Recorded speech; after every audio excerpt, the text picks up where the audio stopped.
அதான் Mister Gold, தரத்திலையும் அளவுலையும் நோ காம்ப்ரமைஸ். மிஸ்டர் கோல்ட் 100% கடல் எண்ணெய். லயன் ஸ்குவாஷ் அசல் பழங்களிலிருந்து தயாரிக்கப்பட்ட ரியல் ஸ்குவாஷ், ஃபுல்லா ஜோரா. சார், பொதுவாக இப்போ வீடுகள் அப்படின்னு சொல்லி எடுத்துட்டோன்னா, வீட்டில் நமக்கு பாசிட்டிவாக இல்லாத மாதிரி ஏதாவது அசம்பாவிதங்கள் இந்த மாதிரி நடக்குது அப்படின்னு சொல்லி சொன்னால், நம்ம குலதெய்வம் நம்ம வீட்டில் இல்லையோ அப்படிங்கிற ஒரு எண்ணம் மக்களுக்கு மனசில் வரும். அப்போ நம்ம வீட்டில் குலதெய்வத்தினுடைய அருள் இல்லை அப்படிங்கிறத என்னென்ன மாதிரியான விஷயங்களை வச்சு நம்ம கண்டுபிடிக்கலாங்க?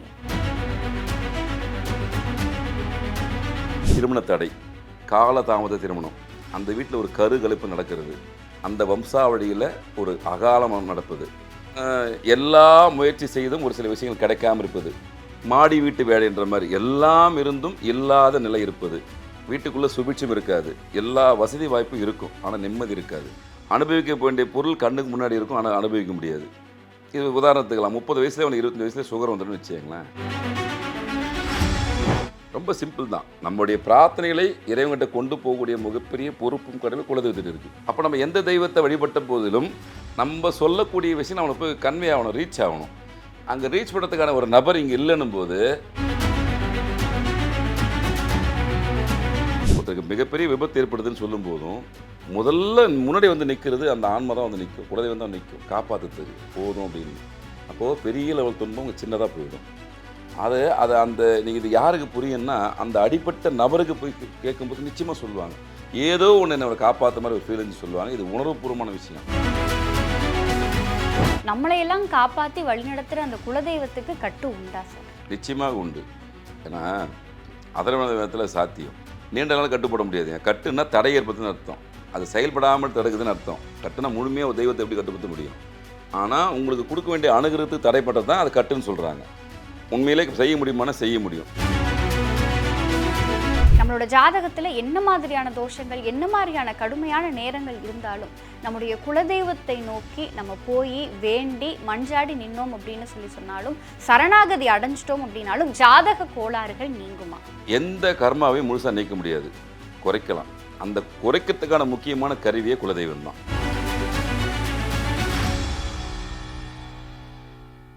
ஐபிசி பக்தி நேயர்கள் அனைவருக்கும் அன்பு வணக்கம். இன்னைக்கு நம்ம கூட ஜோதிடம் மற்றும் ஆன்மீகம் சார்ந்த பல தகவல்களை பகிர்ந்து கொள்வதற்காக பரிகார செம்மல் பாலாறு சுவாமிகள் ஐயா நம்ம கூட இணைந்திருக்கிறார்கள். ஐயா வணக்கம். வணக்கம்மா. ஐயா, சமீபத்தில் நீங்கள் கொடுத்துருந்த லக்ஷ்மி கடாட்சம் பெறுறதுக்கு நம்ம என்னென்ன மாதிரியான விஷயங்கள் செய்யணும், செல்வ வளம் பெருகணும்னா நம்ம வீடுகளில் நம்ம என்ன விஷயம் செய்யணும் அப்படின்னு சொல்லி பல தகவல்களை எங்கள் நேயர்களோடு பகிர்ந்துருந்தீங்க. அது நேயர்களினுடைய வீடுகளிலும் நேயர்களினுடைய வாழ்விலும் பல மாற்றங்களை செஞ்சுருக்கு. அதுக்கு உங்களுக்கு இந்த நேரத்தில் ஐபிசி பக்தி நேயர்கள் சார்பாக ஒரு மனமார்ந்த நன்றியை சொல்லிக்கிறோம். நானும் நன்றி தெரிவிக்கிறோமா. நிச்சயமாக உங்களுக்கும் உங்கள் நிறுவனத்துக்கும் நம்ம நேர்களுக்கு அனைவருக்குமே அந்த மனமார்ந்த நன்றி. நிச்சயமா ஐயா, இந்த நேர்காணலில் குலதெய்வத்தை பற்றின நிறைய விஷயங்கள் உங்ககிட்ட கேட்டு தெரிஞ்சுக்கலாம் அப்படின்னு சொல்லி நாங்கள் காத்திருக்கோங்க. சார், பொதுவாக இப்போ வீடுகள் அப்படின்னு சொல்லி எடுத்துட்டோன்னா, வீட்டில் நமக்கு பாசிட்டிவாக இல்லாத மாதிரி ஏதாவது அசம்பாவிதங்கள் இந்த மாதிரி நடக்குது அப்படின்னு சொல்லி சொன்னால், நம்ம குலதெய்வம் நம்ம வீட்டில் இல்லையோ அப்படிங்கிற ஒரு எண்ணம் மக்களுக்கு மனசில் வரும். அப்போ நம்ம வீட்டில் குலதெய்வத்தினுடைய அருள் இல்லை அப்படிங்கிறத என்னென்ன மாதிரியான விஷயங்களை வச்சு நம்ம கண்டுபிடிக்கலாங்க ஐயா? இல்லை, இப்போ பொதுவாக பார்த்திங்கன்னா, இப்போ நம்ம டெக்னாலஜி வளர்ந்துச்சு. இப்போ நம்ம நிறைய கருத்துக்களை உள்வாங்கிறதுக்கான விஷயங்கள் இருக்குது. மக்கள் பார்க்கறதுக்கான வாய்ப்புகளையும் இந்த பிரபஞ்சம் ஏற்படுத்தி கொடுத்துருக்கு. ஒரு பீரியட்லலாம் கிட்டத்தட்ட ஒரு 30, 40, 50 வருஷத்துக்கு முன்னாடி வச்சுக்கங்களேன். அப்போ பார்த்திங்கன்னா, இந்த ஜாதகத்தை தாண்டி ஜாதகத்துக்கு உள்ளே அதிகமாக வரமாட்டாங்க மக்கள். அவங்க பிரதானமான வழிபாடு எது, முதன்மையான வழிபாடு குலதெய்வத்தோடு நின்றுடும். அதுக்கப்புறம் முகூர்த்த நாள் பார்க்குறதுக்கு, நல்ல நாள் பார்க்குறதுக்கு, நல்ல நேரம் பார்க்குறதுக்கு மட்டும்தான் பயன்படுத்த காலகட்டம் உண்டு. ஒரு வீடு கட்டணும், நல்ல நேரம் பார்க்கணும், திருமணம் பண்ணணும், ஏதோ ஒரு விஷயத்துக்கு நல்ல நேரத்துக்கு பயன்படுத்துவாங்கன்னு வச்சுங்களேன்.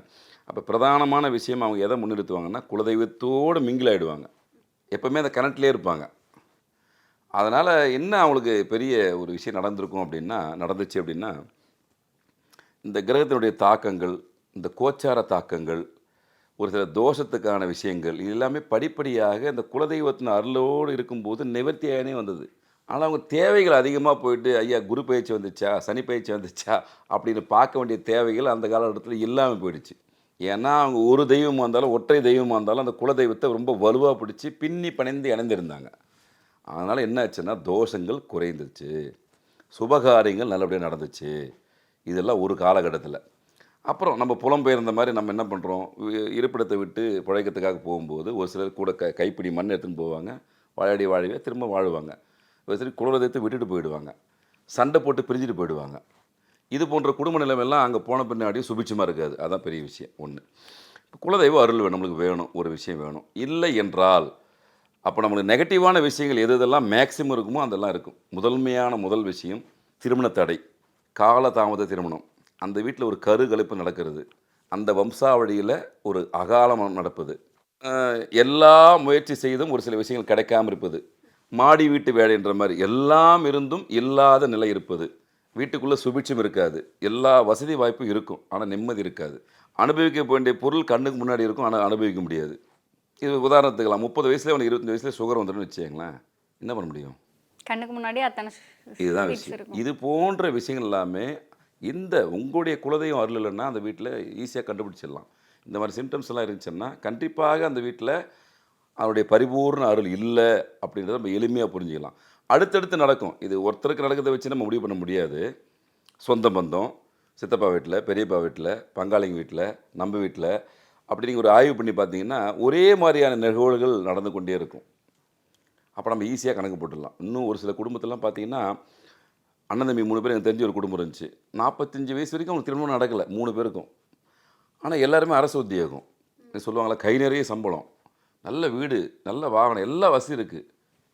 எனக்கு தெரிஞ்சு இன்னி வரைக்கும் செட் ஆகலை. அது ஒருத்தர் இறந்தே போயிட்டார். அதெல்லாம் அப்போ நான் அனுபவத்தில் பார்த்தது. அதை இப்போ ஆய்வு பண்ணி பார்க்குறோம். ஒரு ஜோதிட மாணவராக இருந்தது ஆய்வு பண்ணி பார்க்குறோம். எது இங்கே வந்து நிற்குதுன்னு பார்த்தா எல்லாத்துக்கும் மூலமாக நிற்குது ஒன்றே ஒன்று தான், குலதெய்வம் தான். அதனுடைய விஷயங்கள் எங்களுக்கு மைனஸ் ஆகும்போது அதோட தாக்கங்கள் பெருசாக இருக்குது. ஏன் அந்த தாக்கம் பெருசாக இருக்குன்னு நம்ம ஆய்வு பண்ணுறோம். ரொம்ப சிம்பிள் தான். நம்முடைய பிரார்த்தனைகளை இறைவன்கிட்ட கொண்டு போகக்கூடிய மிகப்பெரிய பொறுப்பும் கடமை குலதெய்வத்திட்டு இருக்குது. அப்போ நம்ம எந்த தெய்வத்தை வழிபட்ட போதிலும் நம்ம சொல்லக்கூடிய விஷயம் நம்மளை போய் கன்வே ஆகணும், ரீச் ஆகணும். அங்கே ரீச் பண்ணுறதுக்கான ஒரு நபர் இங்கே இல்லைன்னும் போது நான் செய்யக்கூடிய பூஜையாக இருந்தாலும் சரி, யாகமாக இருந்தாலும் சரி, எதுவாக இருந்தாலும் நான் செய்கிறேன், அவ்வளோதான் விஷயம். நான் செய்கிறேன், ஆனால் அது யாருக்காக எதுக்காக செய்கிறேன்னா அங்கே போய் சேரலை. அப்போ அந்த சேர்க்கக்கூடிய நபர் யார் அப்படின்னா நமது முன்னோர்கள், நமது குலதெய்வம். அப்போ அவங்க கன்விகேஷன் நம்மகிட்ட கரெக்டாக இருந்துச்சுன்னா சரிவர எல்லாம் நடக்கும். மிகப்பெரிய விஷயங்களும் சாதாரணமாக கடந்து போயிடுவோம். ஜஸ்ட் மிஸ்ன்னு சொல்லக்கூடிய விஷயங்களில் யார் வந்து நிற்பான்னா முதல்ல குலதெய்வம் தான் நிற்கும். ஒருத்தருக்கு மிகப்பெரிய விபத்து ஏற்படுதுன்னு சொல்லும்போதும் முதல்ல முன்னாடி வந்து நிற்கிறது அந்த ஆன்மா தான் வந்து நிற்கும், குலதெய்வம் தான் நிற்கும் காப்பாற்றுறதுக்கு போதும் அப்படின்னு. அப்போது பெரிய லெவல் துன்பம் சின்னதாக போயிடும். அதை அந்த நீங்கள் இது யாருக்கு புரியும்னா அந்த அடிப்பட்ட நபருக்கு போய் கேட்கும்போது நிச்சயமாக சொல்லுவாங்க, ஏதோ ஒன்று என்னை காப்பாற்ற மாதிரி ஒரு ஃபீலிங்ஸ் சொல்லுவாங்க. இது உணர்வுபூர்வமான விஷயம். இது போகிற போக்கில் சொல்லிட்டு போகிற விஷயம் இல்லை, உணர்வுபூர்வமாக உணர்ந்த விஷயம். ஒவ்வொருத்தருக்கு அது அனுபவத்தில் நடக்கும். அப்போ இந்த மாதிரி சிம்டம்ஸ் நான் ஏற்கனவே சொன்ன சிம்டம்ஸ் எல்லாம் அந்த வீட்டில் குலதெய்வத்தும் இல்லை, நடமாட்டம் இல்லை, அருள் இல்லை அப்படின்றத ரொம்ப எளிமையாகவே எந்த ஜாதகமும் பார்க்க தேவையில்லை. இது போன்ற ஆக்டிவிட்டீஸ் அந்த குடும்பத்தில் தொடர்ச்சியாக இருந்தால், ஒரு டைம் நடக்கிறது பிரச்சனை கிடையாது, தொடர்ச்சியாகவே இருக்குது அப்படின்னா நீங்கள் 100% கன்ஃபார்ம் பண்ணிக்கலாம் அந்த வீட்டுக்கு குலதெய்வ அருள் இல்லை என்பதை ரொம்ப எளிமையாக புரிஞ்சுக்கலாம். கண்டிப்பாங்க. ஐயா, இப்போ நீங்கள் இந்த விஷயம் சொல்லும்பொழுது ஒரு விஷயம் சொன்னீங்க. இப்போ வந்து உங்களுக்கு ஜாதகத்தில் தோஷம் இது எல்லாமே நிறைய பேர் சொல்கிறாங்க. குரு பெயர்ச்சி, சனி பெயர்ச்சின்னு சொல்லி பயந்துட்டு அதுக்கு தகுந்த மாதிரியான கோயிலுக்கு போகிறீங்க, குலதெய்வத்தை மறந்துட்டீங்கிற ஒரு விஷயம். எனக்கு என்ன கேள்வி அப்படின்னா, நம்மளோட ஜாதகத்தில் என்ன மாதிரியான தோஷங்கள், என்ன மாதிரியான கடுமையான நேரங்கள் இருந்தாலும் நம்முடைய குலதெய்வத்தை நோக்கி நம்ம போய் வேண்டி மஞ்சாடி நின்னோம் அப்படின்னு சொன்னாலும், சரணாகதி அடைஞ்சிட்டோம் அப்படின்னாலும் ஜாதக கோளாறுகள் நீங்குமா? எந்த கர்மாவையும் முழுசாக நீக்க முடியாது, குறைக்கலாம். அந்த குறைக்கிறதுக்கான முக்கியமான கருவியே குலதெய்வம் தான். நான் பர்சன்டேஜ் வைஸாக சொல்கிறேன்னு வச்சுங்க. உங்களுக்கு 90% துன்பம் இருக்குது இந்த சனி பயிற்சினாலும் வச்சுங்களேன். 90% உங்களால் நிச்சயமாக ஒரு 40%க்காவது குறைக்க முடியும். வாழ்ந்துடலாம் நீங்கள். அவ்வளோ பெரிய கேப் இருக்குல்ல, அந்த கேப் உருவாக்கி தருறதே குலதெய்வம் தான். அப்போது அதை வம்சாவழியாக நம்ம முன்னோர்கள் கரெக்டாக அதை செஞ்சுனே வந்த குடும்பம் இல்லாமல் பார்த்தீங்கன்னா அற்புதமாக வந்திருக்கும். அவங்க மற்ற தெய்வத்துக்கெல்லாம் என்ன பண்ணுவாங்கன்னா, பழனிக்கு ஒரு பாத யாத்திரை போவாங்க, திருப்பதி ஊருக்கு போவாங்க. இப்படித்தான் ரொம்ப ஒரு குறுகிய வட்டத்தில் ஒரு குறிப்பிட்ட தெய்வத்தை மட்டும்தான் ஒரு பயணமாக மேற்கொண்ட காலம் உண்டு. குறிப்பிட்ட நாளில் தான் போவாங்க. அப்போ இப்போ பழனி போய்ட்டு வந்துடலாம்ப்பா, திருத்தணி போய்ட்டு வந்துடலாம்ப்பான்னு. பெரும்பான்மை அப்போ அப்படி தான் இருந்தாங்க. ஆனால் பிரதானமாக எதை வச்சாங்கன்னா குலதெய்வத்தை வச்சாங்க. இதுக்கு செய்ய வேண்டிய சடங்குகள் சம்பிரதாயங்கள் அனைத்துமே எல்லாருமே ஒட்டுமொத்தமாக குடும்பத்தோடு பங்காளிகளோடு சேர்ந்து அற்புதமாக பண்ணியிருக்கும்போது இந்த கிரகத்தினுடைய தாக்கங்கள் அதிகமாக அவங்கள வேலை செய்யலை. ஒருத்தரை மாற்றி ஒருத்தர் குலதெய்வத்தை கண்டினியூ பண்ணும்போது அந்த தெய்வம் நின்று பேசினே இருக்கும், அவங்களுக்கான விஷயத்தை செஞ்சு கொடுத்துனே இருக்கும். அப்போ பிரதானமாக அங்கே வைக்கும்போது பிரச்சனைகளை தவிர்த்துடலாம். முழு கர்மாவை யாராலையுமே எதுவும் பண்ண முடியாது, இறைவனுக்கே கர்மா உண்டு, அது வேறு விஷயம். ஆனால் அந்த தாக்கத்திலேருந்து மீண்டு வரத்துக்கான ஒரு வழியை நமக்கு யார் கொடுப்பாங்கன்னா குலதெய்வம் மூலியமாக இறைவன் கொடுப்பாரு. குலதெய்வம் இல்லாமல் அங்கே இறைவன் தரத்துக்கான வாய்ப்புகள் இல்லைன்னா நம்ம திரும்ப திரும்ப பதிவு பண்ணுறோம். அதுக்கு பேரே குலதெய்வம், வம்சாவழி தெய்வம், உங்களுக்கான தெய்வம், உங்களுக்காக போராடக்கூடிய தெய்வம், உங்களுடைய கோரிக்கையை கொண்டு போய் சேர்க்கக்கூடிய தெய்வம், பிரதானமான தெய்வம். அப்போ இதை ஒன்று வச்சு நீங்கள் எல்லாத்தையும் பார்த்துடலாம். நிச்சயமாங்க. இன்னும் நிறைய பேர் பார்த்தீங்கன்னா இப்போ தென் மாவட்டத்தில் பார்த்தீங்கன்னா ஒரு பழக்கம் உண்டு. என்னென்னா அவங்க இஷ்ட தெய்வம் எதுனாலும் இருக்கட்டும் குலதெய்வத்தையே ஆவாகனம் பண்ணி வச்சுக்குவாங்க. உபாசனை தெய்வத்தை நிறைய பேர் என்ன திரும்ப பண்ணுவாங்க, மற்ற தெய்வம் எதுக்கு போகணும், நம்முடைய குலதெய்வம் இருக்குல்ல அது அப்புறம் பார்த்துக்கலான்னு குலதெய்வத்தையே உபாசனையாக எடுத்து வெற்றி பெற்றவங்களும் அதிகம் இன்றைக்கி நடைமுறையில் இருக்குது.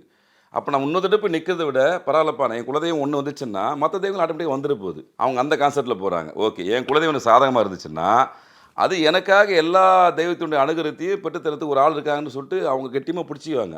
ஆனால் திரும்பவும் சொல்கிறேன், குலதெய்வ அருள் இல்லாமல் உங்களுடைய இஷ்ட தெய்வத்தினுடைய அருளோ உங்களை நீங்கள் ரொம்ப நெருக்கமாக கும்பிடக்கூடிய இறைவனுடைய அருளோ முழுமையாக கிடைக்கிறதுக்கான வாய்ப்புகள் இருக்காது. அதான் நடைமுறையில் இருக்கக்கூடிய உண்மை. கண்டிப்பாங்க சார். பொதுவாக வந்து இப்போ நம்ம ஒரு பிரசன்னத்தின் மூலமாகவோ இல்லை குறி சொல்கிறது மூலமாகவோ வந்து நிறைய பேர் என்ன சொல்லுவாங்க அப்படின்னா, உங்களுடைய குலதெய்வம் வந்து கட்டப்பட்டிருக்கு, உங்களுடைய குலதெய்வம் கட்டப்பட்ட நிலையில் இருக்குது அப்படிங்கிற மாதிரியான பல விஷயங்கள் சொல்லுவாங்க. அதனால தான் உங்களுக்கு வந்து எந்த விதமான அனுகிரகமும் கிடைக்காம இருக்குது, உங்கள் வீட்டில் வந்து இன்னும் நல்லதெல்லாம் நடக்காமல் இருக்குது, இது காரணம் இதுதான் அப்படின்னு சொல்லி நிறைய பேர் சொல்கிறத நம்ம கேட்டிருக்கோம். நம்மளையெல்லாம் காப்பாற்றி வழிநடத்துகிற அந்த குலதெய்வத்துக்கு கட்டு உண்டா சார்? நிச்சயமாக உண்டு. ஏன்னா அதர்வன விதத்தில் சாத்தியம். நீண்ட நாள் கட்டுப்பட முடியாது. கட்டுன்னா தடை ஏற்படுத்துன்னு அர்த்தம், அது செயல்படாமல் தடுக்குதுன்னு அர்த்தம். கட்டுனா முழுமையாக ஒரு தெய்வத்தை எப்படி கட்டுப்படுத்த முடியும்?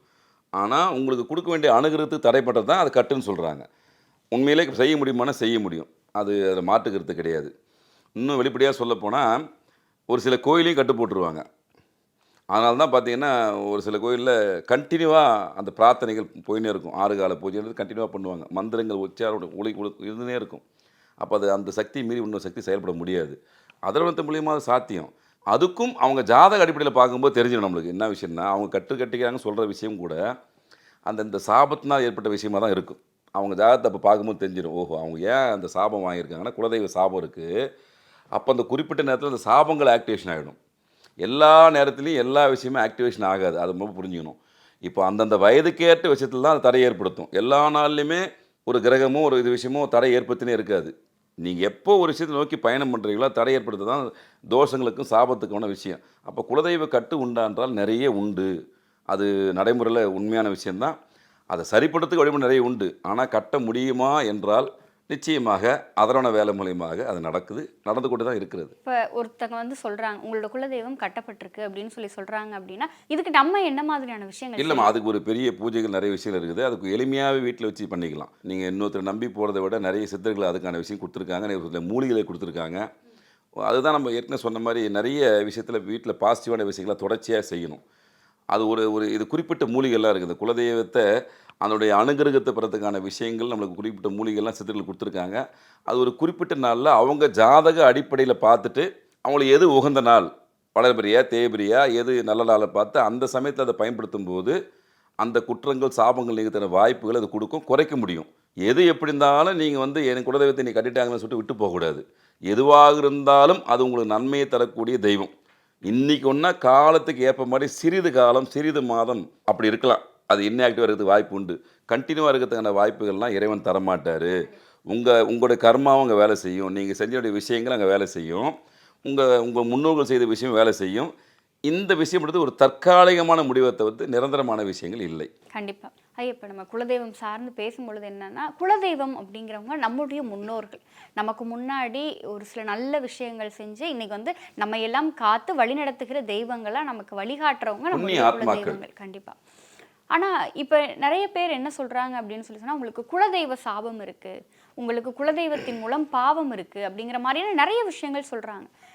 அவங்களுக்கு அடுத்த தலைமுறை தான் நம்ம அப்படிங்கும்போது நமக்கு சாபம் பாவம் அப்படிங்கிறது குலதெய்வத்தின் மூலமாக வருது அப்படின்னா நமக்கே ஒரு பிரச்சனைனா அது சாமி கிட்ட தான் போகிறோம், குலதெய்வத்திட்ட தான் போகிறோம். ஆனால் குலதெய்வத்தின் மூலம் நமக்கு ஒரு சாபம் பாவம் அப்படிங்கிறது அவங்களுடைய குழந்தைகளை அவங்க தானே சார் பார்த்து. அப்படி இல்லைம்மா, நீங்கள் அங்கே செய்ய வேண்டிய விஷயங்களை முன்னோர்கள் சரியாக செஞ்சுருக்க மாட்டீங்க, அதுதான் குலதெய்வ சாபமாகவும் குற்றமாக நிற்கும். இப்போ நம்ம இந்த பீடு மட்டுமே நினச்சிக்க முடியாது, இந்த ஜென்மம் பண்ணி இது மட்டுமே கிடையாது. இதுக்கு முன்னாடி நம்ம வாழ்ந்துருப்போம், ட்ராவல் பண்ணியிருப்போம், அப்போ ஒரு சில சங்கடமான நிகழ்வு செஞ்சுருப்போம், அவங்களுக்கு செய்ய வேண்டிய விஷயம் செஞ்சுருக்க மாட்டோம், கவனிக்க வேண்டிய கவனிச்சிருக்க மாட்டோம், வீட்டில் பெரியவங்களை சரியாக மதிச்சிருக்க மாட்டோம், பெண்களை சரியாக மதிச்சிருக்க மாட்டோம். இங்கே நிறைய இந்த கோத்திரம் மாறுற விஷயம்லாம் உண்டு, நிறைய விஷயங்கள் நடந்திருக்கும். அதுக்கெல்லாம் ஒரு காரணகர்த்தாவாக அவங்க வந்திருப்பாங்க. யார்? அந்த முன்னோர்கள் செய்கிற செயலுக்கு நீங்கள் உடனே வந்திருப்பீங்க. அது வந்து குலதெய்வ சாபமாகவும் பித்ரு தோஷமாகவும் சர்ப்ப தோஷமாகவும் எந்த சப்ஜெக்ட் இருக்குதோ சோபம் அப்படின்னு சாபம் வருதோ அதுக்கான விஷயத்தை அப்போ அந்த பிள்ளை நம்ம சம்மந்தப்பட்டிருப்போம். இது பொது விதி என்ன பார்த்தீங்கன்னா, இப்போ இது ரொம்ப ஜாதகத்தை எளிமையாக கண்டுபிடிச்சிடலாம். நிவர்த்தி உண்டு, நல்லா புரிஞ்சுங்க. இதோடைய தாக்கத்தை குறைக்கிறதுக்கான வழிமுறை உண்டு. ஆனாலும் நாம் குலதெய்வமாக இருந்தாலும் அவங்க புண்ணிய ஆத்மாக்கள் தான், அதில் மாற்றுக்கிறது கிடையாது. அந்த புண்ணிய ஆத்மாக்கள் மனிதனாக இருந்தபோது ஒரு சில செயல்பாடு விரும்பத்தகாத விஷயங்களை அவங்க செஞ்சுருப்பாங்க. அதுக்கு நாம் அன்று கூட துணையாக இருந்திருப்போம். அது எந்த கர்மா விட்டு போகாது. அதுதான் அடுத்த தலைமுறை நம்ம பிறந்து மனிதனாக பிறந்து வரும்போது நம்ம கட்டத்தில் நீ இதெல்லாம் செய்ய தவறிட்ட, இதெல்லாம் செஞ்சிருக்க அப்படின்னு ஒரு இண்டிகேஷன் காமிக்கிற விஷயந்தான் அந்த சாபமும் ஜோசம் காமிக்கும். அது காமிச்சாதான் நீங்கள் தப்பிக்கிறது வழி அந்த இறைவன் தான் கொடுக்குறாரு. ஐயா உனக்கு இந்த நோய் இருக்குது, இந்த நோய்க்கான மருந்து நீங்கள் போய் எடுத்துக்கன்னு சொல்கிறதுக்கும் காரணமும் அந்த குலதெய்வம் தான். எது எப்படி இருந்தாலும் இது நடைமுறை சாத்தியமான விஷயம். கண்டுபிடிக்கிறது மிக எளிமையான விஷயத்தை கண்டுபிடிச்சிடலாம். கண்டுபிடிக்கிறது பெரிய விஷயம்லாம் கிடையாது. ஆனால் இதெல்லாம் யாருக்கெல்லாம் தேவைப்படாதுன்னா, உண்மையிலேயே நல்லதோ கெட்டதோ நான் என்னுடைய குலதெய்வத்தை விடுறதில்லப்பா. அன்னிலேருந்து இன்னி வரைக்கும் உலகத்தில் எந்த மூலைக்கு போனாலும் என்னுடைய பிரதான தெய்வம் குலதெய்வம் தான் அப்படின்னு யார் இறுகப்பட்டு நிற்கிறாங்களோ அவங்க பல பிரச்சனை வெளியே வந்துடுவாங்க. தெரிஞ்சோ தெரியாமையோ அந்த குலதெய்வம் கட்டில் இருந்தாலும் சரி, எப்படி இருந்தாலும் சரி, மீண்டு எழுந்து வந்து அவனை காப்பாற்றுக்கணும், எல்லா விஷயம் செய்யும். ஏன்னா அவன் உறுதியாக நிற்பான். என் குலதெய்வம் என்னை காப்பாற்றுன்னு சொல்லும்போது நிச்சயமாக கொஞ்சம் முன்ன பின்ன இருந்தாலும் வந்து நின்று காப்பாற்றோம்னா நிச்சயமாக காப்பாற்றும். அதே நேரத்தில் இந்த நம்மளுக்கு அந்த குலதெய்வ சாபம், குலதெய்வ குற்றத்தை நம்முடைய சுய ஜாதகத்து மூலிமா ரொம்ப எளிமையாக தெரிஞ்சுக்கலாம். அது ஒரு பெரிய விஷயம்லாம் இல்லை. கண்டிப்பாக நம்முடைய ஐபிசி பக்தி சேனலினுடைய வாட்ஸ்அப் குரூப், இது உங்களுக்கு ரைட் சைடில் QR கோட் இருக்கும். இந்த QR கோடை நீங்கள் ஸ்கேன் பண்ணுறதன் மூலமாக நீங்கள் வந்து ஐபிசி பக்தியினுடைய வாட்ஸ்அப் சேனல், வாட்ஸ்அப் குடும்பத்தில் நீங்களும் ஒரு உறுப்பினராக இணைஞ்சிருவீங்க. ஸோ ஐபிசி பக்தியில் வருகின்ற ஒவ்வொரு அப்டேட்ஸும் கோவில் சார்ந்த விஷயங்கள், ஆன்மீகம் சார்ந்த விஷயங்கள், ஜோதிடம் சார்ந்த விஷயங்கள், ஒவ்வொரு கோவிலையும் நம்ம அந்த கோவிலினுடைய சிறப்பு வாய்ந்த நாட்களில் நேரில் போய் பார்க்க முடியாது. ஆனால் ஐபிசி பக்தியினுடைய நேரலையின் வாயிலாக நீங்கள் நேரில் பார்க்குற மாதிரியே பார்க்கலாம். அதனால் இந்த காணொலியை பார்த்துட்டு இருக்கவங்க இந்த QR கோடை ஸ்கேன் பண்ணி ஐபிசி பக்தி வாட்ஸ்அப் சேனலில் இணைந்திருங்கள். நம்முடைய இந்த நேர்காணலில் கலந்து கொண்டு குலதெய்வம் சார்ந்த பல தகவல்களை பகிர்ந்து கொண்ட பரிகார செம்மல் பாலாறு சுவாமிகள் ஐயாவிடம் உங்களுடைய ஜோதிட ரீதியான ஆலோசனைகளை பெறவும், ஒருவேளை உங்களுக்கு உங்களுடைய குலதெய்வம் தெரியலை, உங்களுடைய குலதெய்வத்தினுடைய அனுகிரகம் முழுமையாக பெறுற மாதிரி இல்லை அப்படின்னா அந்த குலதெய்வத்தினுடைய அருளை எப்படி பெறுவது அப்படிங்கிற மாதிரியான பல கேள்விகள் உங்கள் மனதிற்குள் இருந்தால் திரையில் தெரிகிற எண்ணை தொடர்பு கொண்டீங்க அப்படின்னு சொன்னால் நீங்களும் பரிகார செம்மல் பாலாறு சுவாமிகள் ஐயாவிடம் உங்களுடைய ஜோதிட ஆலோசனைகளை பெறலாம். நன்றி, வணக்கம். சிவப்பு சேலை கட்டிக்கிட்டு வெப்பிலையும் எடுத்துக்கிட்டு, சிவப்பு சேலை கட்டிக்கிட்டு வெப்பிலையும் எடுத்துக்கிட்டு, வேர்க்காட்டு கருமாறி ஆடி வந்தாடாம்.